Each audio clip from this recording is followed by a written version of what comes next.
여러분을 샬롬하고 인사합니다. 할렐루야. 샬롬 샬롬 샬롬 샬롬 샬롬. 하나님 사랑합니다. 여러분 주 안에서 사랑합니다. 오늘 우리 말씀 너무 잘 아는 말씀이죠. 예, 내 믿음이 너를 구원하였느니라 이렇게 말씀하는 그런 구절입니다. 따라 내 믿음이 너를 구원하였다 이런 제목으로 함께 은혜를 나누도록 합니다. 오늘 우리가 나눈 말씀은 너무 잘 아는 12년 혈루증을 앓은 여인의 이야기죠. 예, 오늘의 이야기를 본격적으로 들어가기 전에 혈루증이라는 병 이해가 필요합니다. 예, 말을 많이 듣는데 과연 어떤 병일까? 비슷한 단어라 약간 헷갈리는 병이 있어요. 혈우병, 그죠? 들어보셨을 거예요. 이 질병은 성경에 나오는 혈루증과는 다른 병이에요. 혈우병인 경우에 태어날 때부터 몸에 피를 굳게 해주는 성분이 없이 태어난 아이들, 이런 경우는 혈우병. 보통은 상처가 나거나 코피가 나거나 이런 것들이 얼른 멎지를 않아가지고 잘못하면 피를 너무 쏟아가지고 계속 피가 흐르니까 그래서 문제가 되는 그러한 질병이고, 혈우병에 걸리면 피가 멈추지 않고 계속 그렇게 흐른다고 합니다. 작은 상처만 나도 위험해져서 병원에 가서 수혈을 받지 않으면 생명이 위험해질 수도 있는 이 병도 아주 대단하게 문제가 있는 병이죠. 성경이나 혈루증이라는 병은 다른 병입니다. 여성의 자궁에 문제가 생겨서 시도 때도 없이 불규칙적으로 하혈을 하는 병. 얼마나 힘들고 그 시대에 정말 불편했겠어요. 그죠? 당시 의학기술로는 이 문제를 해결하기가 아마 쉽지 않았을 것이고, 무엇보다도 이 병은 단순히 생활의 불편함을 가져오는 걸 넘어서 좀 더 심각한 부작용들이 있었던 거죠. 당시 유대교에서는 피를 흘리는 것에 대해 무척이나 부정하게 여겼어요. 피가 사실은 굉장히 중요한 것이기도 한데 그 흘리는 부분에 대해서는 부정하게 여겼습니다. 어떤 이유에서든지 몸에서 피를 흘렸다든가 피가 묻은 것은 부정한 사로 그 사람으로 취급이 되어서 피를 깨끗하게 하고 나서도 7일 동안은 예배도 드릴 수가 없었다고 합니다. 또한 그동안은 공동체 안에도 들어올 수가 없고 가정생활도 할 수가 없었다고 해요. 그 사람은 어떻게 해야 될까? 격리를 해야 된다는 얘기인데, 몸에서 피가 나는 동안은 만져서도 안 되고 앉은 자리, 누운 자리도 부정하게 여겨서 따로 12년을 그런 상태가 이렇게 이 여인이 계속되어 있다면 도대체 이 여인은 어떻게 생활을 했을까? 혼자 살아야 되겠죠? 혈루증은 무척이나 그래서 외로운 병이다라고도 합니다. 이 병에 걸린 사람은 만져서는 안 되는 존재, 사람들 앞에 가까이 가서도 안 되는 존재예요. 이 여인은 12년 동안 세상에서 자기 존재가 거부당합니다. 세상이 이 여인을 부정한 여인이라고 낙인을 찍었고 존재 자체가 부정당했던 그런 그 사람이죠. 자신의 잘못이 아니었고, 아프고 싶어서 아픈 사람은 세상에 없어요. 누가 아프고 싶겠어요. 그죠? 그런데 자신의 존재가 이 세상에 부정당합니다. 이렇게 억울한 일이 어디 있을까? 세상에 피가 없는 사람이 어디 있어요? 몸속이 70%가 피로, 물로 이루어져 있는데 구약 율법은 피를 생명의 근원이라고 보고 있고, 사실 피가 생명의 근원이죠. 그래서 동물을 먹을 때도 피는 먹어서는 안 된다. 그래서 이 부분 때문에 제가 고기를 요즘은 씻어요. 왜냐면 고기도 얼어있는 상태에서 녹으면요 핏물이 많이 고여있고, 도축을 할 때도 그렇고 우리가 정육점에서 고기를 살 때도 그렇고 얼어있는 고기들을 우리는 그냥 신선하다라고 사오기도 하는데 사실은 냉장 고기들이 좋은 거죠. 왜냐하면 얼은 거는 물이 돼가지고 녹인 그 물의 무게가 아주 상당하더라고요. 그래서 얼었다 녹은 거 보면은 좀 줄어 있어요, 양이. 그래서 아마 그쪽에 일을 하시는 분들은 얼려가지고 파는 데서 좀 이익이 조금 더 생기지 않을까 하는 생각이 듭니다. 그래서 저는 꼭 씻습니다. 고기 씻으면 맛없다고 예전에 그렇게 안 했는데 이 부분들이 자꾸 마음에 걸려가지고 고기를 씻습니다. 그렇게 피가 나오더라고요. 피를 함부로 흘리는 것 조차 금기가 되어 있던 그때였어요. 전쟁에서든지 일상생활이든지 피를 흘리는 것은 생명에 관계된 일이기 때문에 금기가 되었다. 전쟁으로 인하여 상처를 입어서 그 상처에서 피가 많이 흘러도 사람이 죽기도 하잖아요. 그죠? 아주 중요한 것이기도 하는데 구약에서는 이 피를 굉장히 부정하게 금기가 강해지다 보니까 나중에는 부정한 것으로 되었던 거죠. 생명의 근원, 가장 귀하고 소중한 존재가 이제는 가장 부정한 것이 되었습니다. 오늘 본문에 무려 12년 동안 혈루증을 앓은 여인이 등장하죠. 25, 6절에 12해 동안 혈루증을 앓아온 여자가 있었어요. 여러 의사에게 보이면서 고생도 많이 하고 재산도 다 없어서 아무 효력이 없었고 상태는 더욱 악화가 되죠. 중히 여겼던 차에 예수의 소문을 듣고 무리 가운데 끼어 뒤로 와서 그의 옷에 손을 대니 이는 내가 그의 옷에만 손을 대어도 구원을 받으리라 생각함일러라. 아마 저 같아도 그랬을 것 같아요. 내가 예수님의 옷자락에 손만 떼도 난 나을 수 있어, 이런 마음이 생겼을 거라고 저도 그럴 것 같습니다. 아니면 왜냐하면 별별 짓을 다 해도 낫질 않았기 때문에 여러 의사를 찾아다녀도 뭐 누가 용하다고 그래서 어디까지 쫓아가도, 그래서 재산도 더 탕진했다고 나와 있죠. 12년 동안 의사를 쫓아다녔다고 하는 것을 보면 재산도 제법 있었던 사람이었던 것 같습니다. 만약에 가진 것도 없었다면 뭐 그러다 뭐 그냥 어쩔 수 없이 죽으면 죽지 하고 포기하지 않았을까요? 근데 그렇지는 않았던 여인인 것 같습니다. 더구나 당신은 어지간히 부자가 아니면 의사를 찾아갈 엄두도 못 냈을 그런 당시죠. 예수께서 수많은 병자들을 고쳐주셨던 이유 중 하나가 당시의 사람들은 아무리 아파도 병원에 갈 수가 없는 시대였기 때문에 병을 많이 고쳐주셨어요. 이 여인은 다행히 집에 돈이 좀 있는 사람이었기에 의사를 찾아다닐 수가 있었지만 긴 병에는 방해낼 자가 없었죠. 오랫동안 병 치료를 하느라 재산도 다 없앴습니다. 더구나 병은 하나도 나지 않았고 상태는 더욱더 악화됐고 얼마나 외로웠을까요? 이렇게 쫓아다니는 것도 그래도 다른 데는 건강했던 것 같아요. 다리나 허리는 건강했기 때문에 다녔지. 저 같으면 아마 그냥 그 자리에 그냥 그대로 앉아가지고 돌아갈 날만 기다리지 않았을까. 기도하고 울고 앉았겠죠. 그래도 이 여인은 자기를 포기하지 않습니다. 이런 부분도 있어야 돼요. 끝까지 이걸 하려고 하는 그 마음, 열정, 이게 가장 중요합니다. 특히 병에는 육체적인 고통은 말할 수도 없었고 정신적으로 더 사회적으로도 완전히 고립되고 계속된 실패와 좌절로 절망스러운 상황이었지만 끝까지 포기하지를 않았어요. 12년을 그렇게 버텼어요. 성경에는 10이라는 숫자는 완전 숫자라고 쓰고 있어요. 꽉 찬 숫자라는 뜻이기도 하죠. 야곱의 12아들, 그에 따른 이스라엘의 12지파, 예수님의 12제자 이르기까지 10이라는 숫자는 꽉 찬 숫자다. 12년의 투병생활 아주 오래, 그러니까 꽉 차서 이제 더 이상 어떻게 할 수가 없는 상황이 오면 12년 된 혈루병자라고 저는 그렇게 이해가 됩니다. 오랜 시간 치료될 수 없는 가망 없는 시간을 나타내기도 합니다. 12년의 투병이라는 거. 인간의 의술이 소용이 없고 모든 인간의 수고가 다 허사로 돌아간 절망적인 상황을 나타내기도 한다는 거. 지푸라기라도 잡고 싶은 상황이죠. 근데 이제는 아무런 방법도 남아있지가 않아요. 누구에게도 의지할 수가 없고 있다 하더라도 치료할 돈도 남아있지 않습니다. 12년이면 이제 포기할 만도 해요. 체념하고 살 법도 합니다. 그렇지만 이 여인은 포기를 모르는 여인이죠. 이것이 이 여인의 가장 큰 능력이기도 합니다.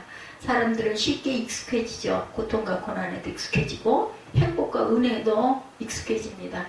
고통과 고난에 익숙해진 건 다행인데 행복과 은혜도 그냥 익숙해져 버리다 보면은 그냥 덤덤해진다라는 이야기죠. 이건 조금 그저 우리가 감사할 일이 얼마나 많은데 조금만 불편한 일이 생기면 그 감사는 어디로 가버리고 그 불편에 막 연연해하죠. 내가 처한 상황이 오랫동안 지속되면 사람들은 그 상황을 계속 이어나가는 것이 점점 쉬워집니다. 어느 순간 그 상황에서 머물러 있게 되죠. 처음에는 도저히 견딜 수 없을 것 같은 고통과 괴로움도 그렇게 익숙해지다 보면 견딜만 하게 되고 또 그 나름대로의 방법이 생기기도 하죠. 그럭저럭 그래서 지내야 합니다. 문제는 그럭저럭 지낼만 할 때 생기죠. 힘이 아들지만 그럭저럭 살만하게 되는 건데 버틸만하고 견딜만 할 때 어느샌가 나태해지고 편안해지죠. 사람들은 더 이상 자신의 삶을 고쳐보려고 애쓰지를 않습니다. 심지어 아주 고통스러운 순간에서조차 대부분 만족스럽지는 않지만 어느 정도 살만하게 될 때 예전 같은 위기를 벗어나 조금 편안해진다면 말할 것도 없죠. 애쓸 필요가 없어요. 그냥 살던 대로 살게 됩니다. 먹고 살만한 사람들이 보수적이 되는 것은 그래서 지극히 당연한 일입니다. 변화하지 않아도 먹고 살만한데 왜 변화를 바라겠는가. 힘들어야 지금의 현실이 괴롭다는 것을 절실하게 깨달아야 변화를 꿈꾸게 되겠죠. 이 여인은 12년 동안 괴로워하면서도 그럭저럭 살만해지지를 않았던 여인이죠. 하루하루가 날마다 너무너무 괴로웠고 고통이 익숙해지질 않았어요. 자신의 삶을 포기하지 않았기 때문이죠. 포기했으면 못 고치고 돌아갔겠죠. 일찍. 그런 사람은 또 얼른 돌아가기도 합니다. 이제 포기했다 이다 보면 사람들은 자신에게 죄인이라고 부정하다고 손가락질을 하지만 병에 걸린 것은 자신의 잘못이 아니었어요. 예, 자신을 포기할 수가 없었습니다. 어서 깨끗해져야겠다. 이 사회에서 한 사람의 인간으로 살아야겠다. 나도 인정받아야겠다는 바람을 포기하지 않습니다. 그런 상황에서 예수님에 대한 소문을 듣게 됩니다. 27절에 보니 예수의 소문을 듣고 무리 가운데 끼어 뒤로 와서 그의 옷에 손을 대니 이는 내가 그의 옷에만 손을 대어도 구원을 받으리라 생각하니라. 이에 그의 혈로 그분이 곧 마름에 병이 나온 줄을 몸에서 깨달으니라. 정말 신기해요. 이게 좀 낫네 이런 부분은요 아주 그 사람에게 아주 민감하게 나타납니다. 조금만 나아져도 예수님에 대한 이야기는 소문으로만 들어도 엄청났어요. 앞을 보지 못하는 사람이 눈을 떴다. 그때로는 정말 지금은 뭐 수술도 있고 돈만 있으면 웬만한 건 다 오지지 뭐 그때는 그냥 끝이잖아요. 그 상황에서 기가 막혔겠죠. 듣지 못하는 사람이 듣게 되었다. 걷지 못하는 사람이 벌떡 일어나 걸었다. 침상을 들고 나왔다. 이 소문이 오직 났겠느냐고요. 중풍병자가 일어나고 귀신 들린 사람이 귀신을 쫓아내서 제정신이 돌아오고 나병 환자들이 깨끗하게 된다라는 소문, 수많은 병자들이 예수께 고침을 받았다는 소문을 듣게 되자 새로운 희망이 생겼어요. 이 여인에게도 희망을 가지고 예수님의 바로 앞까지 얼마나 애를 써서 갔을까요? 그 앞에까지. 이 여인은 예수님 앞에 나설 용기는 내지를 못합니다. 자신이 혈류증에 걸렸기 때문에 누구 앞에 나가서도 안 되고 누구 옷을 붙잡아서도 안 된다라는 거, 자기를 완전히 벌레처럼 바라본다라는 그 마음 때문에 예수님의 근처에 가지 못하고 얼마나 또 자기 모습을 감췄겠어요. 그죠? 뭐 얼굴도 못 들었을 것 같아요. 자신이 혈류병에 걸렸다는 사실을 알릴 수도 없었습니다. 여인으로서 부끄러운 이야기이기도 하지만 자신의 부정한 존재임을 드러난다면 주변 사람들이 얼마나 이 여자를 그저 멸시하고 멀리 가라고 아마 그냥 고래고래 소리를 질렀겠죠. 거룩하신 예수님이 자신을 만져주시기만 한다면 예수님이 또한 부정해질 텐데 그것도 어떻게 할 수가 없어요. 거기서 그런데도 포기하지를 못하죠. 이 여인은 예수님의 옷에 손을 살짝 댑니다. 살며시 옷에 손을 대기만 했어요. 예수님 옷에 손을 대면서 이 여인은 속으로 내가 옷에 손을 대기만 해도 낫게 될 것이다 라는 기대를 하죠. 이 말씀을 개역 성경에서는 내가 그의 옷에만 손을 대어도 구원을 받으리라 이렇게 생각했다라고 쓰여 있습니다. 단순히 한번 그렇게 생각해 본 것이 아니고 히브리어에는 특이한 시제가 있는데 미완료 시제라는 시제가 있습니다. 이 말은 한 번의 행동으로 완전히 끝나는 것이 아니고 반복. 그죠? 미완료 시제.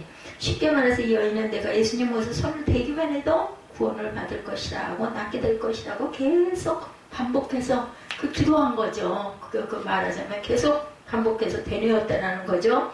얼마나 간절한 마음으로 예수님의 옷자락을 만졌는지 알 수 있는 대목. 이것은 거꾸로 우리가 이해해서 얘기한다면 계속 기도했다는 거예요. 간절하게 그죠? 구했다라는 거죠. 옷자락에 내가 손만 대도 내가 나을 텐데 이 마음이 얼마나 컸으면 죽을 길을 쓰고 쫓아갔던 거죠. 근데 이 여인은 예수님이 자신에게 뭔가 해주기를 바라지 않았어요. 예수님의 존재 자체가 자신에게 유일한 희망이었습니다. 내가 손만 살짝만 대도 난 나을 거야. 이런 뭐라 그래야 되나 눈앞에 그렸을 겁니다. 내가 예수님을 만나서 반드시 내가 손 끝만 대도 나는 나을 거다. 이런 아주 간절한 소망. 예수님의 자신에게 안수를 하거나 기도를 하거나 어떤 특별한 기적을 베풀어 주기를 원한 것이 아니에요. 감히 그건 바라지도 않아. 내가 예수님 앞에 무엇을 해야 할까를 생각합니다. 그렇다고 자신의 행동이 정성스럽고 대단한 무언가를 해서 구원을 얻을 거라 생각하지도 않았어요. 이미 안 해본 일이 없이 다 해본 여인이었기 때문에 자기가 뭘 해서 구원을 얻을 수 없다는 것은 아마 수없는 시행착오를 통해서 깨달았을 거예요. 자신이 예수님께 손을 댔다는 것은 예수님을 부정하게 만드는 일이 될 수 있는 일이에요. 그러나 그에게는 믿음이 있었어요. 예수께 손을 대었을 때 예수님이 부정하게 되는 것이 아니라 내가 깨끗하게 될 거야. 예수님은 절대로 그런 내 어떤 그런 걸로 인하여 잘못되시진 않을 거야. 이런 믿음. 29절부터 보면 이에 그의 혈로 보느니 곧 마름에 병이 나온 줄을 몸에서 깨달으니라. 예수께서 그 능력이 자기에게서 나간 줄을 곧 스스로 하시고 무리 가운데 돌이켜 말씀하시되 누가 내 옷에 손을 대었느냐 하시니 제자들이 여짜오되 우리가 에오사 미는 것을 보시며 누가 내게 손을 대었느냐 물으시니까 하되 예수께서 이 일 행한 여자를 보려고 둘러보시니 여자가 자기에게 이루어진 일을 알고 두려워하며 떨며 와서 그 앞에 엎드려 모든 사실을 여쭈니 예수께서 이르시되 딸아 내 믿음이 너를 구원하였으니 평안히 가라 내 병에서 놓여 건강할지어다. 이렇게 중간에 이 일이 일어나요. 그죠? 그리고 나서 회당장의 집에서 사람들이 와서 회당장에게 이르되 당신의 딸이 죽었나이다. 어찌하여 선생을 더 괴롭게 하나이까. 예수께서 그 하는 말을 곁에서 들으시고 회당장에게 이르시되 두려워하지 말고 믿기만 하라 하시고 베드로와 야고보와 형제 요한 외에 아무도 따라옴을 허락하지 아니하시고 회당장의 집에 함께 가서 떠드는 곳과 사람들이 울며 심히 통곡함을 보시고 들어가서 그들에게 이르시되 너희가 어찌하여 떠들며 우느냐. 이 아이가 죽은 것이 아니라 잔다 하시니 그들이 비웃더라. 예수께서 그들을 다 내보신 후에 아이의 부모와 또 자기와 함께한 자들을 데리시고 아이 있는 곳에 들어가서 그 아이의 손을 잡고 이르시되 달리다굼 하시니 번역하며 곧 내가 네게 말하느니 소녀야 일어나라 하십니다. 소녀가 곧 일어나 걸으니 나이가 12살이라 사람들이 곧 크게 놀라거늘 예수께서 이 일을 아무도 알지 못하게 하라고 그들을 많이 경계하시고 이에 소녀에게 먹을 것을 주라 하시니라. 이렇게 43절까지 내용을 우리가 쭉 읽었어요. 5장 말씀을 이렇게 또 한번 우리가 읽어보죠.